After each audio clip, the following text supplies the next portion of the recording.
Hi, buddy. I hope you're well. Let's just adjust that a little bit there. Little cup of coffee. I hope you're well. Cheers to you. And I'm really keen today to do justice to this subject because it's a subject that really has been extremely helpful for me to understand, and also it's been great fun. Talking, communicating with non-physical people is great fun. And my life definitely wouldn't be the same if I had just stuck to talking to live people, without a doubt. But what I want to do is really expand this conversation out a little bit and help you understand how you can do it. There are definite benefits and definite reasons why people don't do it. Fear being the most easily understood one.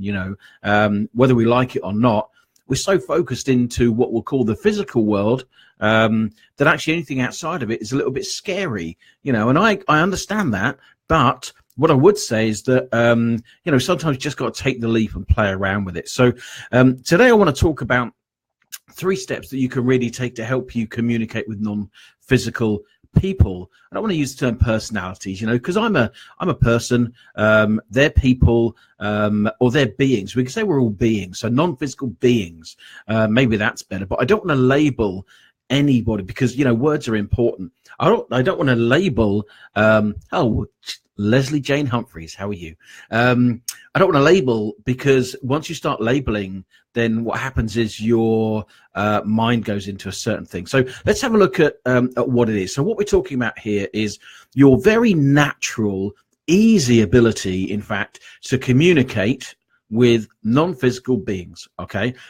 Now these beings may be, in their terms, they're perfectly alive and healthy. In our terms, they may not be, they may have been in physical reality. They may be in physical reality in our future. They may never be in physical reality. Certainly I've met many, many beings who will never, be in physical reality. So, oh yeah. Hi. So it's really important for a number of reasons, particularly related to conscious creation, creating what you want. So there's a few benefits I wanted to go through first of actually doing this, and exploring it, embracing it, having some fun with it, because that's almost the most important thing, if you like. So the first thing to say is that everyone's psychic. By nature, our first language is psychic. We all communicate psychically all the time, 24/7, in every moment, but we can't help it. It's just a nature. And so therefore, actually psychic communication, it's a bit sexy at times, of course it is, but actually it's very natural and very normal for us. We do it absolutely all the time. We're not aware of it. We're not sometimes able to connect up the communication with the experience and all this kind of stuff. But the more you experience it, the more you realize absolutely that that's true. That's, of course, how conscious creation occurs. You want a car parking space in Sainsbury's. You send a thought out to get the space. The right person comes in, finishes their shopping, communicating with you in order to pull out of that space so you can go in it. All right. Psychic communication at its simplest. Now, you can call it what you want. And there was a song about, kind of a parking angels and all that kind of stuff. People used to sing, hey, to get their space, but it's you. Okay. It is you. And I want you to have real confidence in your ability to send out that psychic communication, because if you do, then you can confidently experience the response. Okay. If you kind of go, well, I kind of suppose that's kind of true. Then when something happens, you're kind of supposing that it might be you. It is you. Okay, it is you. You are not floating on a planet in space. This is a state of consciousness. It's you. Okay, I really want you to, beef up on that kind of acceptance. So the first reason you should maybe explore is expanded communication. Expanded communication, getting more information in, actually changes your experience. It gives you better ability to make choices in your life about absolutely everything.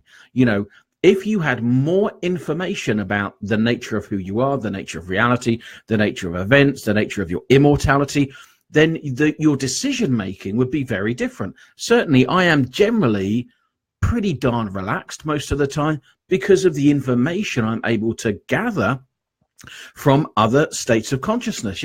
If I was only stuck to this, I'd be a quivering wreck. If all I could ever do was think that this is the only information I get, that'd just be awful for me.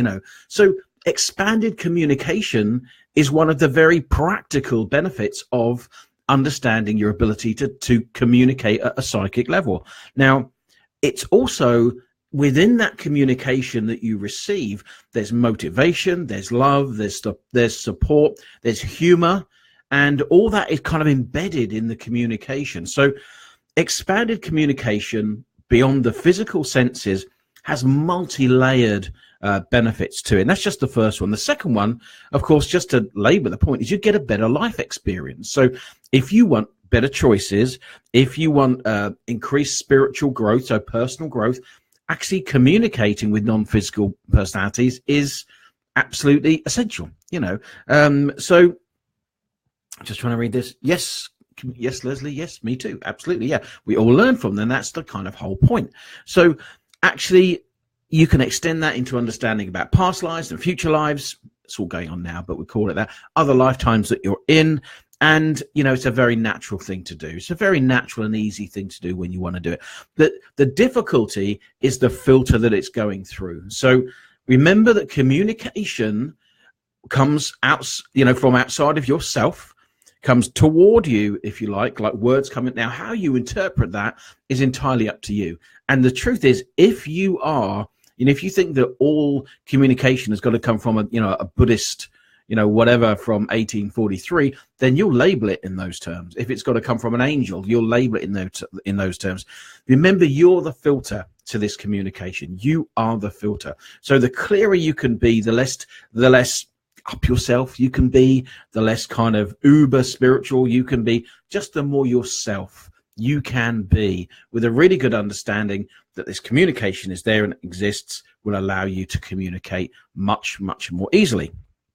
So what are the three things? So the three kind of steps that I want to go through, we're going to touch on ideas in the Seth material, and kind of relate that back to what we're talking about. So now, if you've read the Seth material, or if you haven't, doesn't matter, but they talk about framework 1 and framework 2. Now, framework 1 is this place, okay? And framework 2 is anything outside of this place. And one of the biggest barriers that people have is they still think that framework 1 is physical and framework 2 is spiritual. We call it physical and spiritual, don't we? And the problem with that is that it builds up barriers of communication because it's not physical and it's not spiritual. Your ideas of physical and spiritual, I promise you, are getting in the way. So the reason that framework 1 and framework 2 is quite a good way to think about it is because it's quite objective. We have framework 1 here, and we have framework 2. But what I want to do is just take it a little stage further. For those of you who read the Seth material or have that understanding, what I want to do is just take it a little stage further and help you recognize in this first step that framework 1 and framework 2, as much as the Seth material talked about, don't really exist. Okay, framework 1 and framework 2 are just names of things. Seth talked about this. They're arbitrary lines, a bit like a border, between Mexico and the US. You know what I mean? Even if there's a wall on there, it doesn't really exist. There's no barriers between it. So that's really key. If you're into the Seth material and if you're using comments like framework 1 and framework 2, or if you're not and you're using spiritual and physical, you're causing yourself problems. None of those concepts, none of those names are real. Okay, they're not real, none of them, and they may be stopping you. So what I want to really help you understand in step 1 is that if you want to say anything about framework 1 or framework 2 or spiritual or whatever, then just accept that this, in fact, you never leave framework 2. Now, you are not in physical reality right now. You never were, you never will be. It is, I say illusion, I don't want to give the idea that it's not real. It's a construct of your mind. Okay, you are, for all intents and purposes, within a construct of your mind. And in which case, ideas like framework 1 and framework 2, really at a certain point, you have to drop them. They are just names given by Seth, and Seth has talked about this, but about just to give people an idea. You never, ever, ever enter into framework 1. if you want to put it in those kind of terms. So if this were a dream, a state of consciousness, you never enter into the dream ever. You're always creating from outside of it. You're kind of observing it as it's going through, but you never really enter into the dream ever. You're like looking through a window that's experiencing, that's creating a 3D, three-dimensional experience, but you never ever actually leave framework 2. So wherever you think you go when you die, well, you're there right now. You are there right now, which is why you are as dead now as you are ever going to be. Excuse me, cup of coffee.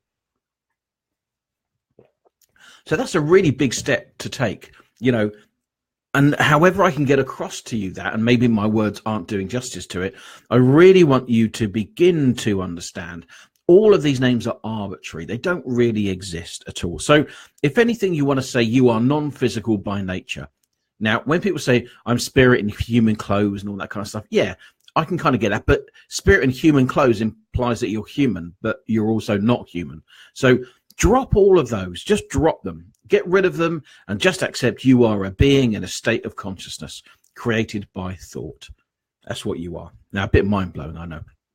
Now, because that's the case, then psychic communication with non-physical people, non-physical beings, actually gets pretty easy because you're there in the same place that they are right now. It's not as though you're in a different place than the spirits, the non-physical people like Seth and Aaron and all the other channels and all the other people, that you're in some different place. You're not in a different place. You are in framework 2 right now, peering, if you like, creating into framework 1, but you are in exactly the same place as anybody that you want to talk to from any time period. Now, of course, by nature, we all move on and we do different things. But in terms of psychic communication with non-physical personalities, you have the ability right now because they're right next to you. They're right here, right now, because you're in the same place. It's a bit like kind of being in the same house without realizing it, because they're in the kitchen and you're in the living room and all that kind of stuff. And you don't realize all you've got to do is say hi. And if you do that, if you can do that, there's nowhere to go. You haven't got to force anything. You haven't got to think about, okay, I'm in physical reality and they're in non-physical reality, and I've got to do some weird and wonderful, wacky kind of communication. I've got to, stand on my head and put a feather in my ear and pray to this Waboon, Lord of the Underworld, and all that stuff. None of that is true. It's all false. It's all based on the idea that this is a physical place. So the first thing is understanding that. That's really, really important. You're there now. You just don't know it. Okay. You haven't engaged your inner senses enough in order to know that. I'm just going to do it. So, Leslie, blah, blah, blah. I got what you're saying. We can't see them in a physical form like we are. We can see them in other forms. We can extend our senses to experience them, in other ways. You can see, if you can extend your inner senses and kind of combine your physical senses at the same time, but you can certainly experience them in many, many ways. So generally you won't see them. Well, that's an interesting point there, isn't it? Because, we presume people we see walking down the street are physical, but in fact they're not. They're not physical at all. Maybe that's a question for another day. But by nature, we tend to clothe, if you like, experiencing by our 5 senses. But you can experience non-physical people. I experience them all the time, but I don't experience them mostly through my 5 senses. I have done, but I tend not to. But the whole thing, I think, really just trying to get people to understand initially is that they're not in a different place to where those personality, where those beings are. So that's the first thing I want to get across. The second one is fear. So now fear comes from a misunderstanding, obviously, but also it comes because people are still buying into, whether they like to admit it or not, they're still buying into old ideas of this being a physical place, of up and down and hell and protection and all this kind of stuff. If you feel you need to be protected here in physical reality, you've got to lock your car, you've got to protect yourself, then you're stopping yourself experiencing it, that kind of communication on a broader level, because you're projecting a lack of safety. So if you can, then, I would suggest it would be a really good idea to explore what your fears are. And mostly the fears are being out of control. That's what most of the fears are. People are scared of being out of control, of being overwhelmed, if you like. So the first one is understanding you're in framework 2. The second one is a name. The second one is that fear. And the third step I would suggest is to actually do some psychological exercises, to really push it a little bit. Now, in the Seth material, they've got psychological time, but you could very easily sit and relax and invite non-physical beings, just like you, into your environment and see what happens. Try not to, if you can, label it with a particular thing. Recognize you are a filter, so the information you're going to get may not be, initially totally accurate. It may, but generally you're the filter, and give it a go. Just see what happens. And what will happen is some fears may come up, some ideas may come up, some thoughts of protection or whatever may come up, and then you go and explore them. And every time you do it clearer. So give it a go. There are many benefits to this, from understanding other lifetimes that you are in as a being, as a creature, to making better decisions, to the fun of just talking to non-physical people because they're fun, to feeling the motivation and the love and the support that you have available to you. There's a multitude of reasons to do this. So I want to encourage you to take action.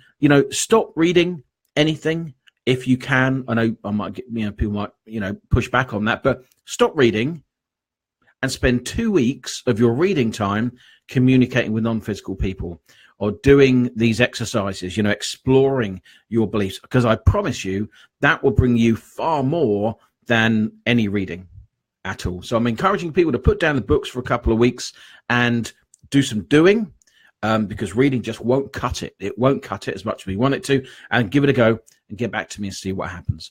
There's no barriers in time nor space, because they don't exist, to you getting communication, exploring it, and building up relationships with non-physical beings that are right now here supporting you. I can feel them around. They're just there because I'm in the same place that they are. You are in, for want of better terms, you are in framework 2 right now. Go for it. See what you can do. So I hope that's useful for you and interesting. So do bear in mind that you're quite safe. Give it a go, see what happens, and get back to me. But those 3 steps: 1, recognize you're in framework 2 right now; 2, get rid of the fear; and 3, actually do it. Build those psychic muscles. And if you do, then you'll get a lot of benefit from it, a lot of fun, and you'll actually feel better as well. So it's all good. It's all good. All right, that's it. Have a great evening, and I will speak to you soon. Any questions, pop them below. Happy to answer them, and we'll go from there. If you want to join the boot camp where we get into this into more detail, I'll stick a link in the box above, and you can go through. There are audios I've created there for you to take you through the process of understanding how you form your own reality, and the processes to creating and being a magical conscious creator. And that's really, really, I think, what our goal could be. It's a pretty good goal: loving, kind, carefree, and allow you to create a much better reality for yourself, and also in wider terms for mass reality. All right, that's it. Have a great day. Speak to you soon. Click through any questions. Happy to answer them, and I'll see you soon. Take care. Bye. Have a lovely evening.